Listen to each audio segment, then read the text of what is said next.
Well, we finally get to the first boss fight of these DLC packs, so what did we end up with? Seriously? This is them putting their best foot forward? I guess so, but let's be fair. Maybe they did something great with the old game asset and made it a spectacular beginning for the DLC. Okay, so how does this boss fight start? Well, as I recall, this fight took place in a VR mission that Blade Wolf was going through in order to prepare him for his next mission with Thompson, his new partner. Oh boy, falling at the first hurdle, huh?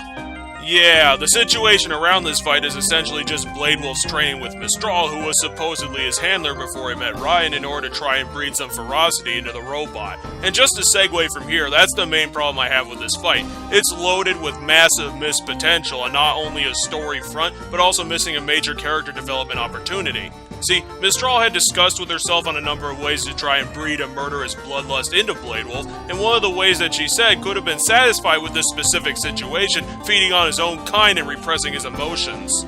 But no, Mistral misses the opportunity completely, and this battle is just treated like any other battle. LQ-84 could have been replaced with a Grodd and it would have meant just as much. Just like a Grodd, this LQ-84 is just as boring to fight as one of their generics, since this fight takes place at the literal end of Blade Wolf's period of training in this DLC, so this means that thanks to the main game's experience, the player now has a full grasp of how to parry in this terrible defense system I still hate, so all this put together means that it's only a matter of time before LQ-84 gets its ass beaten down.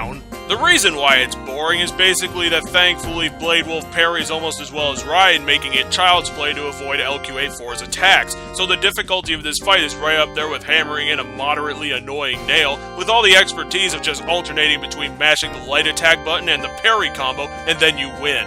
This fight ultimately comes off as a giant disappointment to the player, with the game assuming that this fight was going to be difficult due to inexperience. But since this DLC was released post-game, of course that didn't happen, and the fight was as boring as fighting generic enemies all the long day. There was a great opportunity to show some character development with Blade Wolf brutally murdering one of his own kind on orders from his master, tearing apart his inner morality system that ties his life to obedience that could have made his employment to Desperado an ethical miasma dilemma in order to flesh out his backstory, but unfortunately this fight is just treated like any other random fight that he's had throughout his training mission, and the enemy that he fought as a boss at the end never matters since there's no connection to that encounter and the character fighting it. Personally, I beat LQ-84 without question from the plot in about 45 seconds by mashing the attack and parry buttons. It's just an incredibly stupid fight and an infuriating waste of potential by a developer that's just recycling game assets in order to make a new plot without putting it in any context whatsoever. There's no depth, no effort, and adds up to a giant question mark of why this was even put into the DLC. This could have been made a lot better if they just played the situation up, but for what we actually got, here's the scores for LQ-84.